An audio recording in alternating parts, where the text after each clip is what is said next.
Welcome back to the Tradesman Business Academy. Today, I want to talk about one word that could totally change the face of your business in the most positive way possible. Let's go.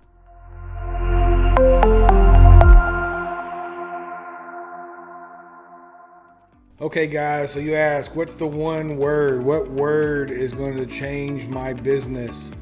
That word is no. N-O. How does the power of no help you? How does the word no help you? You have to know when to say no.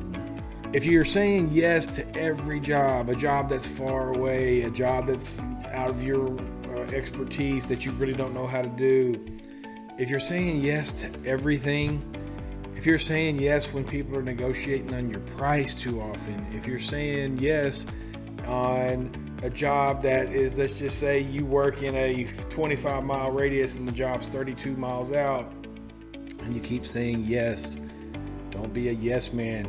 You have to learn when to say no. Saying no catapulted my business from a scrambled egg running all over the place, chicken with head cut off, me and my employees and my partner, to fine-tuning and zeroing in on the not only the things that we made the most money on and had the best expertise at, but also on our geographic location as far as where we do work. Once we tightened all that up and narrowed all that up, our business totally changed and we grew exponentially. Don't just say yes to everybody. Don't say yes to every customer. Don't say yes to every employee. Sometimes you can say no. And here's one of my mentors taught me this years ago, and maybe it's relevant. When somebody asks you for something that's out of the realm of the scope of work or out of what you do, just say no, because you can always turn a no into a yes. But once you say yes, you cannot turn a yes into a no, at least without losing some credibility or the way people think about you. So just remember that. So the power of no is one of the most important aspects and tools and powers that you have as a contractor to use when running your business. Just because an employee asks you for a raise, you can say no.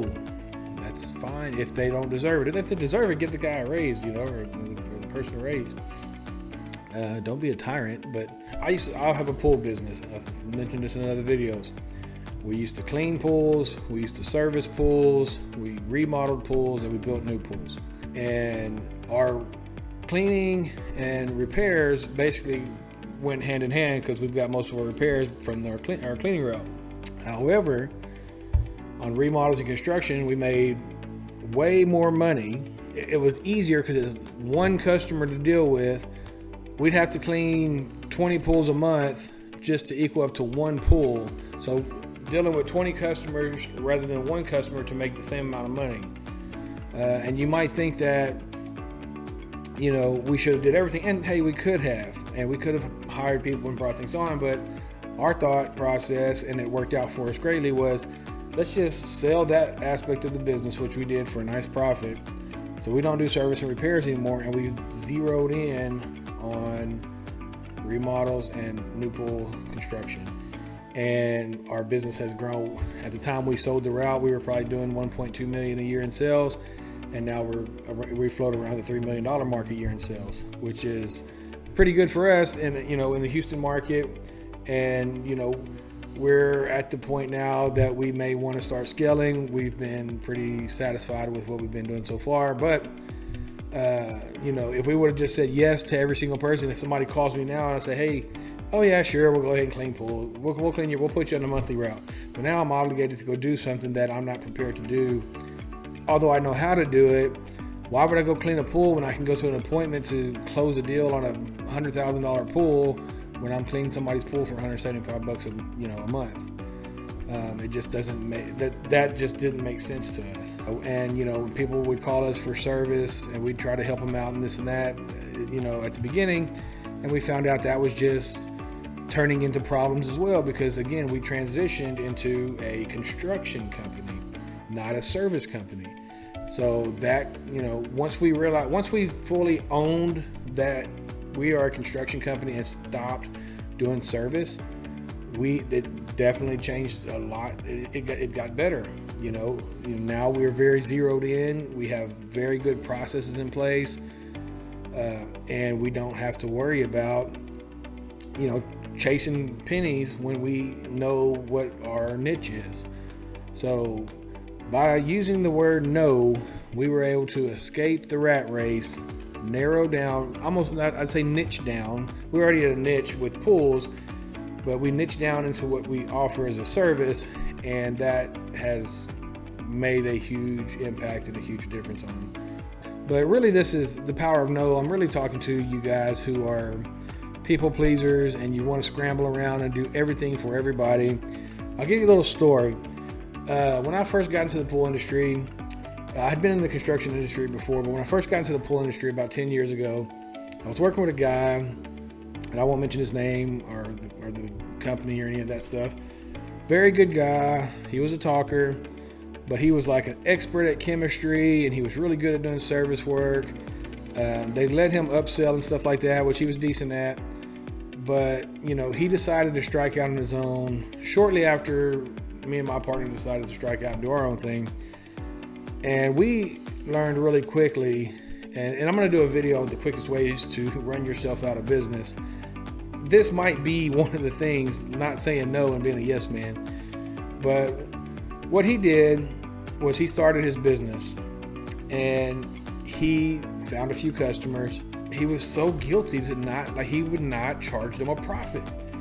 He would do everything at pure cost, even lose money, because he just was a people pleaser. He just wanted to do good and do right by people. And that's fine. But the problem is you can't start and run a business if you're going to do that. You can't survive. There's a reason why companies charge for profit, so they can be around and help you the next time you need that, or service the item that you bought. You don't want anybody to do anything at cost. You'll never see them again. If I sold a pool for cost all the time, well, I never do, but if I sold a pool for cost and you had a warranty issue, I'm not going to go into debt to help you. We have contingency built into our pricing for warranty situations that we know the average of what's going to happen that's going to need warranty over the course of the warranty period, and we have to factor that in. If it doesn't happen, great. If it costs more, great. We have to deal with it. Law of averages, it evens out. That we know that's typical. That's not our profit. That goes in a separate fund and is kept for our customers to make sure that we keep our reputation good and pure. Anyways, he would never say no to anybody. He would give them the price they wanted. He wouldn't make any profit. And guess where he's at now? He's back working for somebody else. Didn't have his own business. So take this to heart, guys. Say no. If it's out of your, geographical area that you work in, say no. If they're not willing to pay the price that you need to be profitable and stay in business, say no. If it's something you really don't know how to do, unless you have a good network with somebody who can do that really well and you can get them in there and sub them out and do it, say no.